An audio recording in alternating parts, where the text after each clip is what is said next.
My name is Elena Morgan. I'm 38 years old, and right now, I'm standing in the middle of a coastal retreat in Bar Harbor, Maine, pretending not to hear my Aunt Marlene say I forgot the vinaigrette again, like I'm one of her hired help. Not.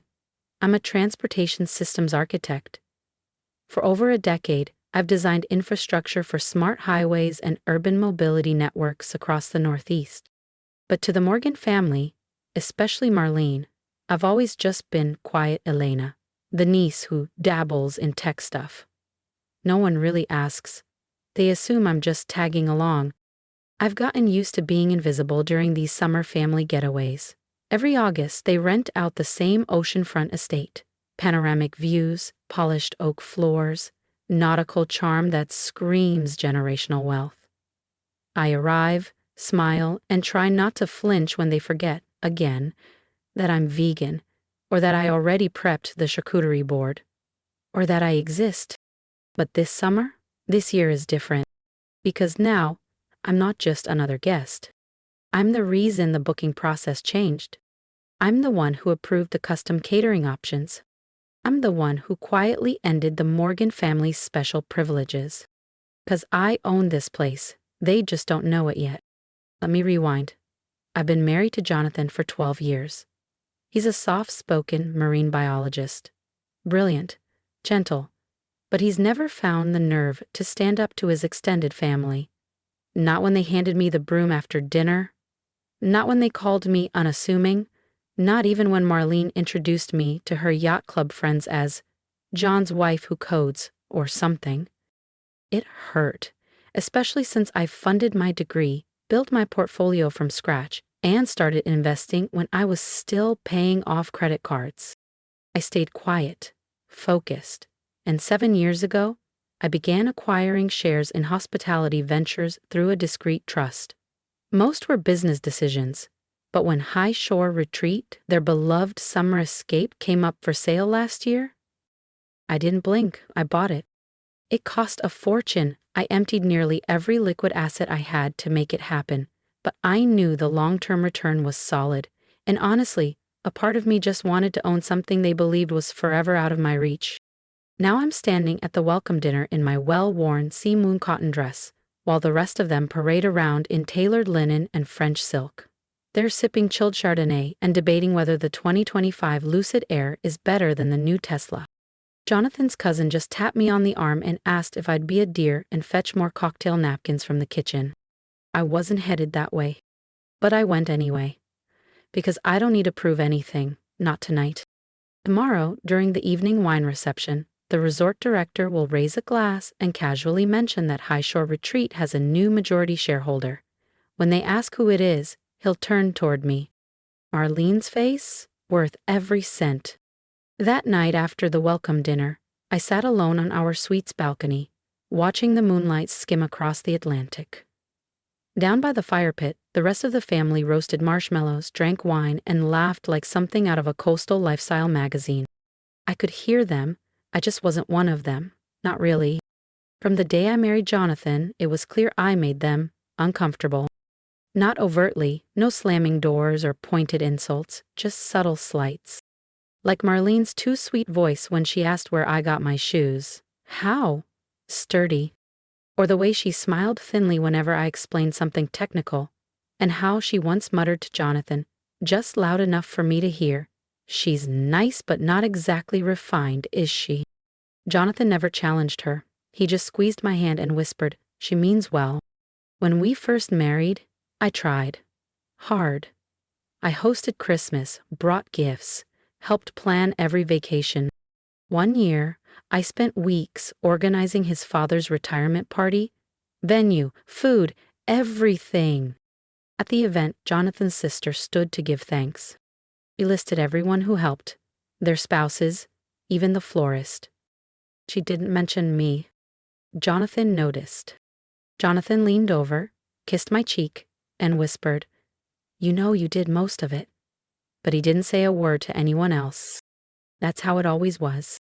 A week before our 3rd anniversary, his cousin Camille pulled me aside after dinner and said, "It's actually impressive you've lasted this long. Most people who marry into our family just fade out." She smiled like she'd handed me a compliment. I smiled back. That night, I cried in the shower. The water turned up full so Jonathan wouldn't hear. Eventually, I stopped trying. I focused on work, on building something of my own, something I could actually control. That's when the investing started. Quietly, consistently. I skipped vacations, worked 14-hour days, drove the same car until the odometer rolled past 200,000. They all assumed I was just getting by. They had no idea I was building a war chest. Then last summer, we were back here. High shore retreat. The same salty breeze, the same ocean view terrace, and during dinner, Jonathan's uncle made a joke about me being surprisingly handy for someone without a trust fund. Everyone laughed, even Jonathan. I sat still, smiling, jaw locked so tight I couldn't chew the next day. That night, through the thin walls of our suite, I heard Marlene's voice. On the phone with someone. She's harmless, sweet, but she'll never be one of us, you can just tell. That broke something in me, not because it was cruel, but because it was final. I emailed a former colleague the next morning. He'd moved into hotel acquisitions. 4 months later, I made an offer on High Shore. They don't know. Not Jonathan, not Marlene, no one. The deal closed under a holding company, Clear Pines Hospitality Group. I kept everything discreet. Same manager, quiet renovations, new booking policies. But tomorrow night at the annual ownership summit, my name will be revealed. And they'll all find out the Morgan legacy discounts are gone. Next summer, they'll pay full price. Jonathan doesn't know. Not because I'm hiding it, but because he's never asked. Never wondered why I've been flying out. Why I'm on Zoom calls with architects and attorneys. He's a kind man, but he's never truly seen me. And after 10 years, I've stopped begging to be seen. Tomorrow isn't about revenge. It's about choosing visibility on my own terms. If you've ever felt underestimated, overlooked, or quietly building something powerful behind the scenes, you'll want to hear what happens next. Tap subscribe so you don't miss the moment Elena steps into the spotlight and the entire room finally sees her. And if they can't handle the spotlight, that's their problem. The morning started like every other on this trip, mimosas by the terrace, eggs Florentine arranged like gallery pieces, and a long table of Morgans talking over each other like they were auditioning for a reboot of Succession. I sat at the far end, quietly stirring oat milk into my coffee while Camille whined that the service just isn't what it used to be. Everyone jumped in, as if complaining was a competitive sport. The front desk asked for my ID. Again, Camille huffed, flipping her hair with courtroom precision. And the valet? Uncle Stuart groaned. Treated me like I was borrowing someone else's car. I said nothing, just sipped. Then came the one that nearly made me crack the mug in my hand. I just miss when this place had soul, Lauren said. You could tell it was family run. Now it's clearly just some faceless corporation trying to be luxurious. Jonathan nodded, oblivious. Yeah, heard a holding company owns it now. Probably never even been to Maine before. No soul, right. That same soulless corporation installed a modern filtration system for the bay, replaced staff uniforms with fair trade fabrics, updated the HVAC in every cabin, and finally paid the housekeeping team a livable wage. But sure, let's bring back the old days, when the wine was free and the mold was too. What broke me wasn't even their ignorance. It was Jonathan. He didn't ask about my nightly walks with the facilities manager. Didn't wonder why I kept taking calls from contractors in the middle of dinner. It simply never occurred to him that I could be the reason the lights stayed on. I thought that would be the hardest part. Until dinner. Darlene had secured the private dining hall. Dress code, formal resort chic. I wore a navy sheath I'd gotten on sale last winter. The same nude heels I wore to my graduation. She eyed me like I was a clearance sofa. By the main course, they were back at it. Who renovates a pool deck in August? Lauren asked. Bet it's some tech exec, Marcus said. Thinks a resort is like running a startup. I'd love to give whoever's in charge a few tips, he added smugly. Jonathan leaned in. Maybe we should leave a review, he whispered. I didn't reply. I was busy swallowing the heat in my chest. And then Darlene, raising her glass with that syrupy smile, said, "Well, I just hope whoever bought this place remembers. Families like ours build its reputation." "We're not just guests," Darlene said, swirling her wine. "We're the reason this place has value." I stared at her, stunned, not just by the arrogance, but by the blind certainty, the way she still believed the world turned on her checkbook. I couldn't take it anymore. I quietly stood, excused myself from the table, and stepped out into the cool Atlantic air. My hands trembled, and not from the chill. I leaned against the stone balcony overlooking the bay. Inside the lodge, someone began playing piano, a slow, haunting melody that made my chest tighten. I pulled out my phone and called Ethan, the property manager. He answered on the second ring. "Hey boss, ready?" I looked back through the window. They were laughing, probably about me. "Do it," I said. "Announce it before dessert." "You sure you don't want to be in the room?" "No," I whispered. "Let them sit in it for a minute." I ended the call and waited. A few moments later, Ethan stepped forward and gently tapped his glass. The chatter dimmed instantly. I couldn't hear his words, but I knew the script by heart. As part of our ownership transition, he'd say, "Clear Pines Hospitality Group is proud to announce full acquisition of High Shore Retreat. And tonight we'd like to recognize the individual behind that change." I walked back in just as he finished. "Mercy, Elena Morgan." Silence. Absolute beautiful silence. Heels clicking on hardwood, I made my way toward the table. Every head turned. Lauren dropped her fork. Camille's jaw fell open. Darlene's wineglass tipped and spilled down the front of the white linen tablecloth.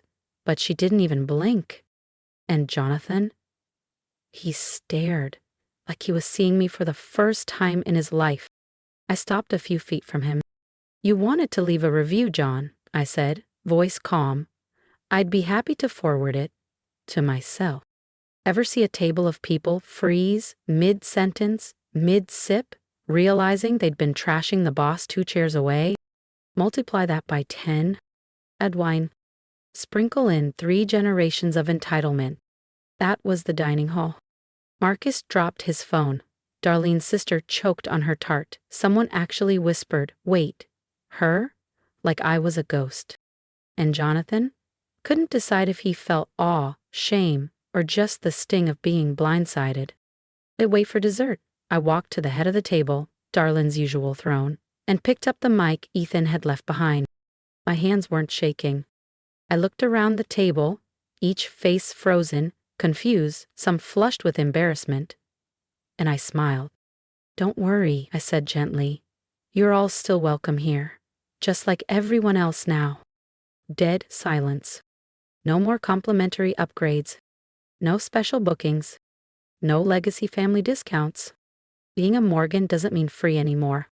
I handed the mic to the pianist and walked out before anyone could muster the nerve to clap out of obligation. In the hallway, I finally exhaled. That was the moment it all shifted.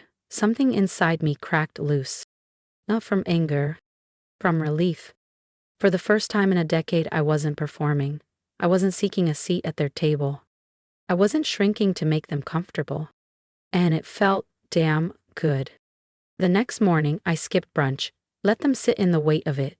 Instead, I walked the grounds with Ethan, clipboard in hand, reviewing the new solar-paneled lakefront cabins. Staff nodded as I passed.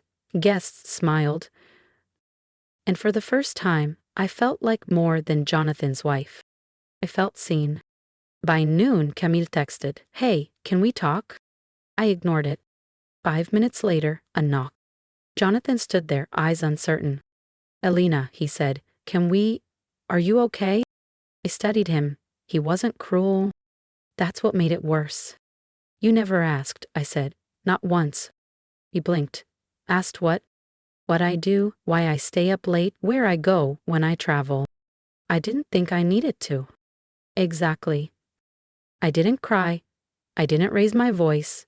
I let the silence speak until he quietly turned and walked away. That evening was the legacy guest cocktail hour, one I nearly canceled. But I didn't need to cancel it. I repurposed it. The room glittered with designer brands and whispered speculation. I waited until mid-toss, then stepped forward. "Good evening," I said into the mic. "Some of you already know me. Some of you thought you did." Polite laughter. Nervous eyes. I clicked to the next slide, an aerial rendering of the upcoming Highshore expansion. We'll be adding new eco-cabins, a wellness spa, and a dock for a community kayaking program, all made possible through a new initiative. I paused. The Morgan Women's Fund. Host to reinvention, on my terms. Jonathan's mother perked up at Morgan. She likely assumed it was some proud family legacy. I turned to her, met her eyes. "It's named after my mother," I said, "Cecilia Morgan. She cleaned motel rooms across coastal Oregon for 16 years, raised me alone, taught me that respect is earned, not inherited." Marlene's smile vanished like a dropped curtain. Then came the twist. I flipped to the final slide. "Also," I added casually, "starting next season, we'll be reviewing all long-term vacation property partnerships, especially family leases." No need to elaborate, they all knew. Jonathan's uncle held 2 sweetheart cabins. Camille had one under her husband's name. Marlene's sister had sublet a wing for profit. And now, I controlled every renewal. I thanked them and walked out. Marcus intercepted me. "Elena, can we talk?" "Eh." "Sure," I said, pausing. "Book through guest services, like everyone else now." 3 days later, I watched the sunrise from the dock. The water felt still, like it had been holding its breath with me for years. By noon, my inbox was chaos. Jonathan's uncle requested a lease extension. Camille left a voice memo using misunderstanding 5 times. Marlene's voicemail dripped forced sweetness. "Elena, sweetheart, let's talk. Woman to woman." Right, the same woman who once told me, "Engineers tend to slouch, and maybe I should correct that." I wasn't angry. I was precise. By week's end, my legal team flagged every lease. Camille had made over $40.00 K subletting her family cabin. We didn't chase the money, we sent the tax records to the state. She got her audit. I sent her the name of a good CPA. Jonathan's uncle's lease had long expired. I gave him 30 days, then donated the cabin to a nonprofit for disabled veterans. They moved in by early July. And Marlene? She showed up, unannounced, Pearl's panic, and a pitch for privacy. I let her talk about appearances and Jonathan's reputation. When she finished, I handed her an envelope I'd had ready for days. Inside, documentation of harassment claims from 3 former employees.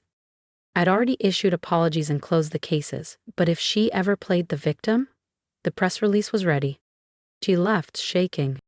Jonathan never defended her. He questioned everything, especially himself. We had hard talks, there were tears, and eventually I told him. I didn't stay to be accepted. I stayed hoping you'd see me. But now, I see myself. And that's enough. If you've ever been underestimated or made to feel invisible, I see you. Share your story in the comments, and if this hit close to home, tap subscribe. Not just for me, but for every person still holding their breath, waiting to be seen. You don't need permission to take up space.